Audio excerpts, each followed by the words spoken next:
Okay, so this is going to be the first episode of the relaunched 24 Frames cast. If you want to find out why I'm doing this, just listen to the previous episode. However, this is how it's all going to work. Each season of the 24 Frames cast will consist of 10 episodes that will be released every week on a Sunday. There will then be a 2-week pause, and then season 2 will begin, and so on and so on. I have deleted all the back episodes from the feed. Some of them will be coming back, re-recorded, expanded. Some of them will be edited down. Some of them will be rewritten. But some of them will definitely be coming back. Others won't. But for the time being, at least, this is the first episode of the new 24 Frames cast, and it's going to be a look at Zabriskie Point.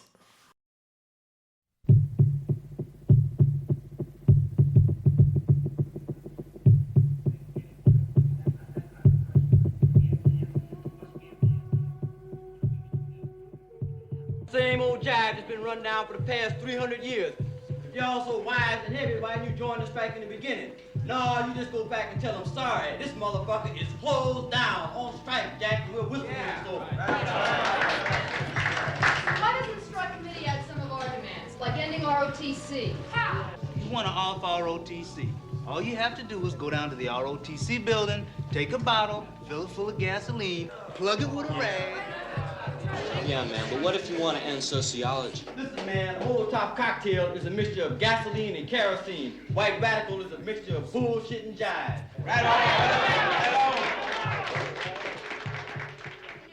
2014 was, in retrospect, for me personally, one of the defining years of my life. For the years previous, I had been in a relationship with a person who I had not actually been in love with since we'd bought a house together in 2009. I had simply put on a facade of being in a relationship. We got on well, and there was very little tension between us, so it was easy, for the sake of a comfortable life, to just plod along. And surely, I rather naively thought, wasn't this what most people were doing anyway? Turns out, I was probably wrong, and fear began to take hold of me. My life was a lie, in which I played a role, and the performance was becoming harder to maintain. Mercifully, it was she that decided to end our relationship, and I, along with the cats that were the most important item in my divorce settlement, moved to a new home on the outskirts of Manchester. Living alone quickly made me realise how bored and listless my life had become, and relief came over me. I did more things I wanted to do, and essentially believed for the first time in years I was content in a way I had not been for a long while. The summer of 2014 was also gorgeous, and I decided to take 2 weeks off to watch the end of the Tour de France and enjoy simple doing nothing. And it was during this period that it began. Most of my social life had evolved around my ex-partner's friends, and I realised despite the new beginning, I was to a large extent on my own. Yes, there were my friends, but children had arrived, and quite simply, people weren't around as much as they used to be. And questions began to swirl around. What was I doing with my life? Was I where I wanted to be? Would I meet someone else? All I did was spend money on stuff, clothes, books, Blu-rays, games, and of course a fair amount of booze. And good Lord, living alone was expensive, I had discovered. I felt in those 2 weeks a kind of apprehension, undefined and seemingly elusive. I knew things were better, but was this it? After watching a day's Tour de France, I retreated into my film room that I had built in the top of my house. It was at this stage the single greatest thing going on in my life, and I decided I would do a director binge, and that director would be Michelangelo Antonioni. Watching his characters on screen was the perfect tonic for me at this stage. If ever there was a case of a right director at the right time, this was it. Now, I'm not going to pretend that I suddenly felt some huge, profound connection to his work, but he seemed to capture a mood and feeling that in that precise moment, to a degree, that I was experiencing. It was the trilogy of L'Aventura, L'Eclise and Le Not that had so won me over. And watching these films and emerging into the bright summer days, I experienced something of a rare thing. Sometimes I am sure films literally make you experience the world in a slightly different way. Watch anything by Terrence Malick and go for a walk in nature afterwards. And believe me, if you have a functioning soul, Everything from the wind moving through the leaves to the sound of running water will all seem slightly more inspiring. And after I wandered out of a Michelangelo Antonioni film, especially on a warm summer's day, the street seemed a little bit emptier, a lot quieter, and I myself would wander around lost in my own thoughts in a mood and state that I simply hadn't been a few hours before. Now this may be fairly fleeting, but it's a testament to how films can make us feel and react. What did emerge from this period in my life was an appreciation of the films of Michelangelo Antonioni. They've been a regular part of my rotation ever since. He is a director whose work was seemingly made for film criticism and history. A wide range of film academics have and continue to pore over his work, re-evaluating, analysing and pontificating over it. And it's worth remembering, he wasn't universally adored. I know one fairly well-known film historian who maintains he is an overrated bore, and Quentin Tarantino has on the Bret Easton Ellis podcast been largely dismissive of his work in the past. I, however, have been hooked ever since that summer of 2014, and for a good while I pretty much stuck to watching his earlier films. I did see Blow Up and, of course, The Passenger, his brilliant Jack Nicholson film. Yet there was one film that I had avoided, mainly because I'd heard so much negativity surround it. It'd been called expensive, pretentious and dull, and the film in question, of course, was his 1970 Zabriskie Point. Now, along with Call Me By Your Name and Interstellar, this is the film I have watched the most over the past 10 years. Now, I'm not going to make a claim that Zabriskie Point is some misunderstood masterpiece of cinema, but I am going to try and make the case it is a worthy addition to the Michelangelo Antonioni filmography. Time, I believe, has been kind on the film. Yes, the desert orgy scene is still terrible. After all, aren't most sex scenes anyway?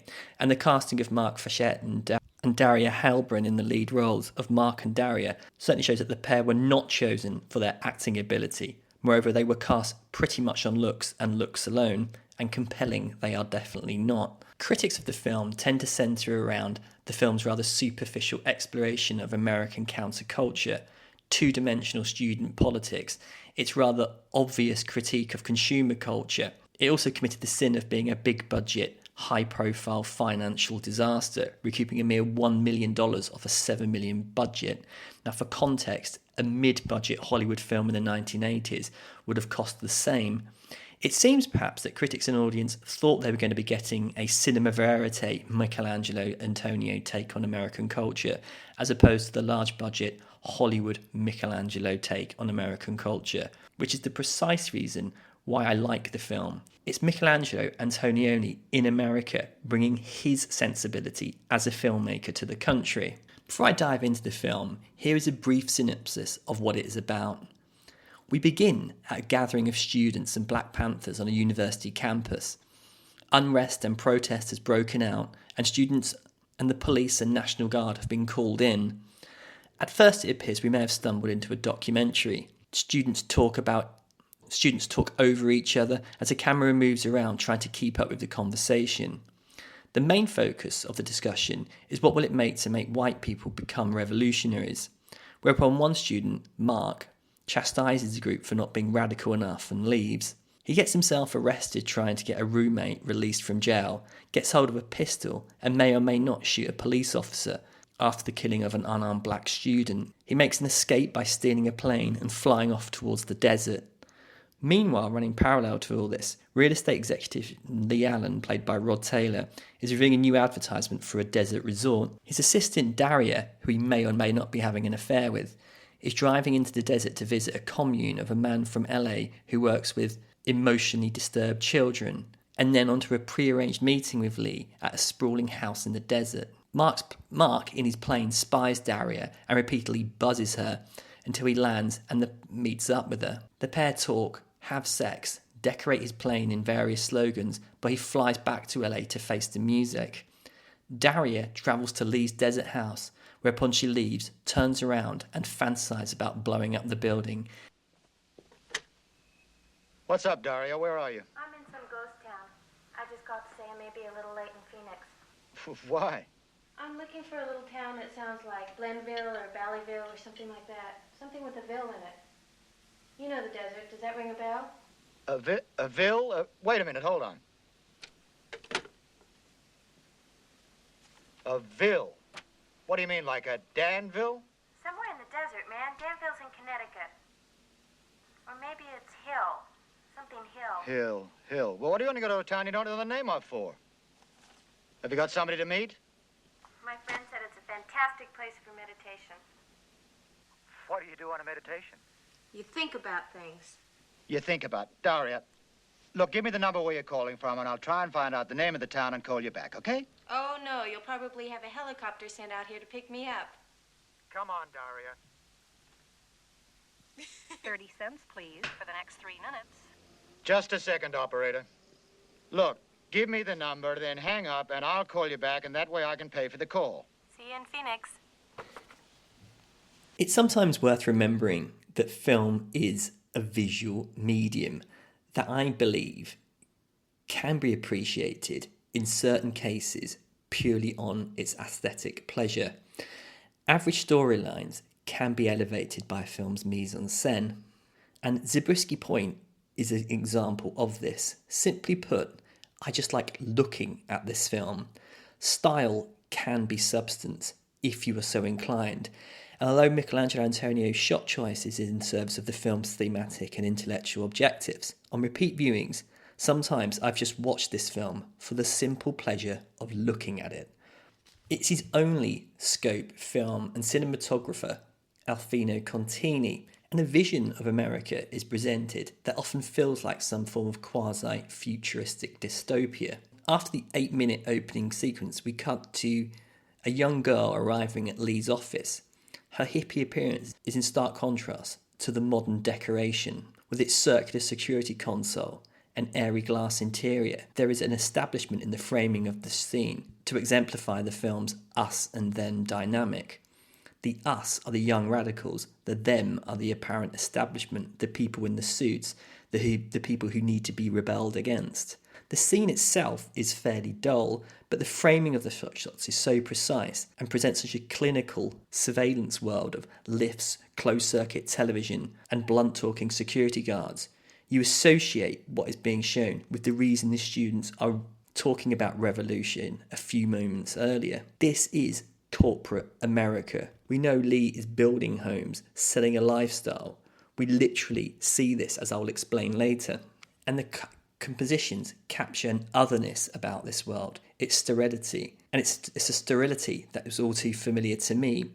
I've worked my fair share of terrible jobs, places of key fobs, call monitoring, daily targets, in which you have to pretend you actually care about enriching the dull-suited bores who run the place. Yet Antonioni has made this thing a place of visual beauty. Whoever would have thought such a thing was actually possible? In one scene, we see Lee to the out of focus to the extreme left, a CCTV monitor in the middle of the screen, and a standing security guard on the extreme right. Your eyes are encouraged to read the vision before you. I don't really hear the dialogue, it's dull anyways, and maybe it's meant to be, but the image alone, in of itself, keeps the scene strangely captivating.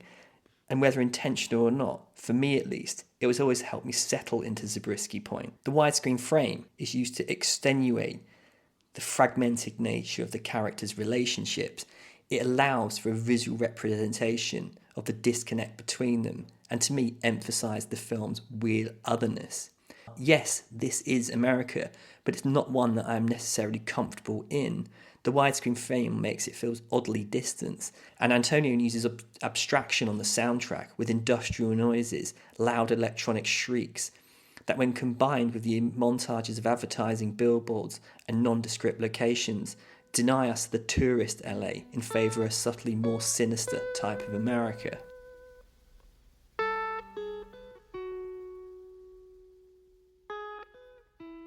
The titular Zabriskie Point is in Death Valley, and it's here where Dario and Mark wander into the desert, smoke some weed, and take part in what becomes a kind of surreal art house orgy. Yes, it's terrible, but aside from that, the actual location of Zabriskie Point is visually huge at this stage. The landscape dwarfs the character, as is often the case in Antonioni films, and Mark and Dario exchange flirtatious, slightly juvenile dialogue. The bleakness of the place, the otherworldliness of it, and its relationships, malaise of the film's characters, realise the importance of location in a director's work. Antonioni chooses places that fitted his story, that enriches them and his characters, and we see Daria and Mark talking nonsense and acting like children. The emptiness of their lives is perfectly captured in the vistas that we see before us. Yes, the characters might seem slightly lacking, but I can often find myself forgiving this just by simply looking at them and their surroundings, which, if the casting choices were meant to be believed, this is precisely what I was supposed to be doing. What do you do besides fly airplanes? Till yesterday, I drove a forklift truck at a warehouse. Done other things. Been to college? Some. Why'd you leave? Grades? Extracurricular activities. Like what? Like stealing hardcover books instead of paperbacks. Making phone calls on the chancellor's stolen credit card number. Whistling in class. And bringing illegal things onto campus, like a dog, a bike, a woman. What's wrong with that? We did it in the road. Yeah, they finally kicked me out after I broke into the dean's office and reprogrammed the computer. Put 'em up tight. Know why? I made all the engineers take art courses. She's gonna follow me down.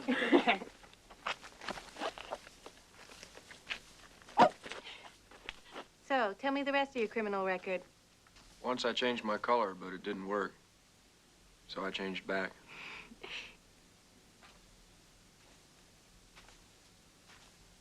Did you hear that the Mexican Air Force is bombing the grass along the border? I wonder what else is going on in the real world. Hear any news about the strike? Not much. I prefer music. It's getting like they don't even report it unless 200 or 300 people get hurt. Yeah, some kind of record. Or a cop. Oh, a cop did get killed, and some bushes were trampled. I was trying to find a rock station. I think they said the guy who killed the cop was white. Ooh, white men taking up arms with the blacks, huh? Just like old John Brown. The first few times I watched Zabriskie Point, I was convinced that Mark had shot the police officer. I did see it. I was sure of it. One thing we notice about Mark is he seems to make things up. He lies to a gum shop owner about the threat of black people in order to be able to take home the weapon earlier, and it works. And when he speaks to Daria, he is clearly making things up as he goes along. Antonioni's characters often blurt things out, seemingly just random thoughts, yet Mark seems different. He is a charlatan. He seems to be playing a role, the role being the radical militant revolutionary. But is he really? Watching the police shooting again, we almost think an error has occurred. Some frames might be missing, or Antonioni uses the cut to add ambiguity to Mark's story. He doesn't deny shooting, nor does he try and clear his name. You get the impression he likes the machismo of possibly being a cop killer, but seems to be too dim to realise the consequences of what he's done. The police are presented as a faceless authoritarian automatons, so we don't care that one of them just gets killed. But we know, even if Mark doesn't quite realise it, his days are pretty much numbered. There is a tension in the film. We keep going back to it. A cop appears at Zabriskie Point. Will Mark kill him? Will Daria rat him out? Although hardly a thriller, Zabriskie Point does have a sense of underlying urgency. How and when will Mark be found out? And it's a pertinent question that we as filmgoers feel compelled to ask, even if perhaps, as in this case, we might not necessarily be that interested in the outcome.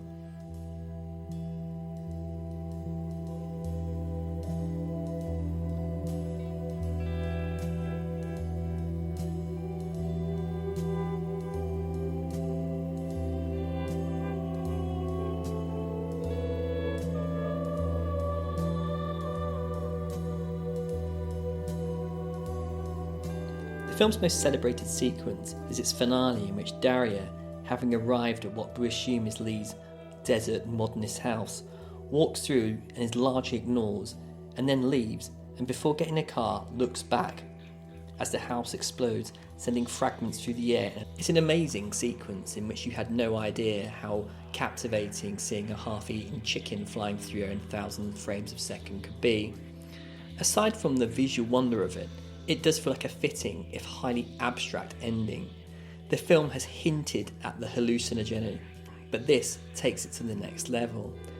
Dario's vision is apocalyptic, an act of violence committed as a fantasy. The film's opening with the Black Panther asking what will it take for white people to become militant is, in a way, answered. Mark claims to be militant, but is most likely not. We don't know if he shot the cop, but most likely he did not. The film has shown us what he is, and he cannot be taken at his word. And Daria hardly seems that militant at all. She's possibly having an affair with the very people she should want to rebel against. And mostly the life direction of Daria and Mark would be one toward conformity. They may well be appalled at the world they're trying to escape from, but I don't believe Zabriskie Point is offering its audience a call to arms. Moreover, it's a rather sombre meditation on why most radicalism simply evaporates, especially in consumerist capitalist societies. In one sequence we see Lee and his co-workers watching a mock-up of a new advertisement for a development. Plastic dolls have been replaced with the parts of humans, showing domestic bliss, mum in a kitchen, dad at leisure, and we cut back to the executives staring impassively. Maybe, just maybe, this is where Mark and Daria were destined to end up, not making love stoned in the desert, but marvelling at their appliances and perfect family. And there's even a sequence showing Dad flying above the desert, something we of course see Mark doing as he buzzes Daria. Enjoy the full relaxation of outdoor living. Bask in the desert sun by your own private pool. Why be caught up in the rat race of city life when you can enjoy life the Sunny Dunes way? Play tennis on emerald green lawns. Drink fresh mountain water from oaken buckets.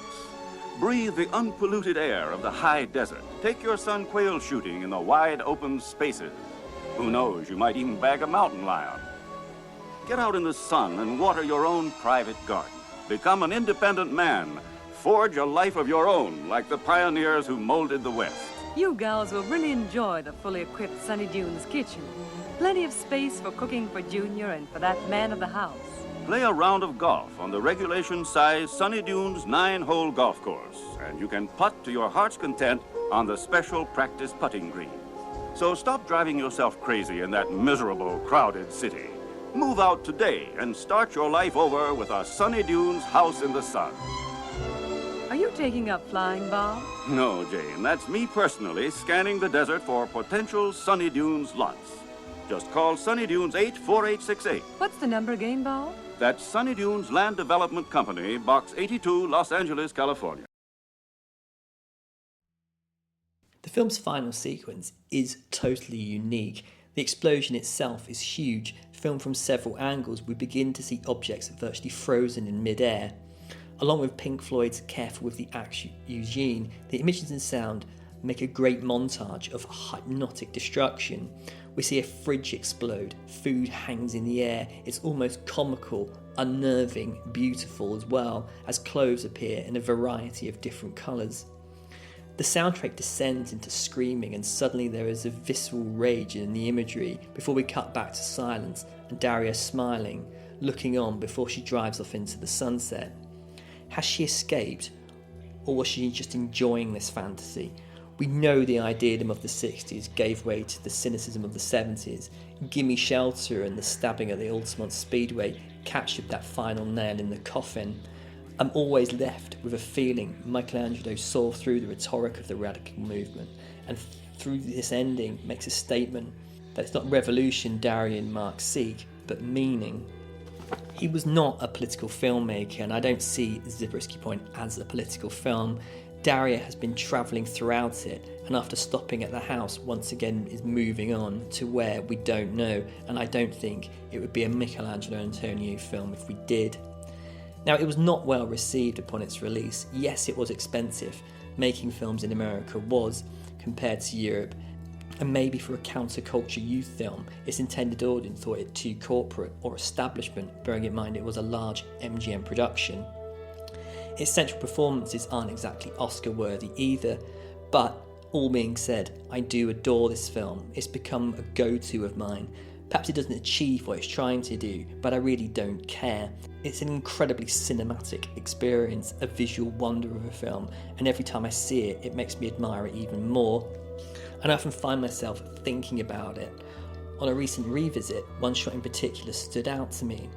Daria drives away from a diner before the camera tracks in, and through a window we see a man alone at the bar, drinking and smoking.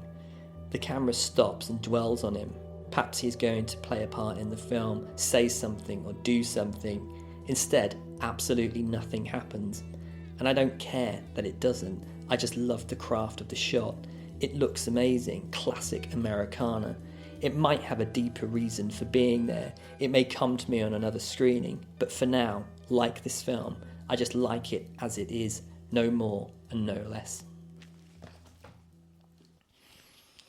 So that's going to be that for this episode of the 24 Frames cast. There will be a new episode dropping next Sunday, where I'll be taking a look at what I consider to be the essential UHDs if you were to start a new collection. If you want to follow me on Twitter, you can do. I'm at Thomas24FC. Many thanks for listening, and I'll speak to you next week. Bye.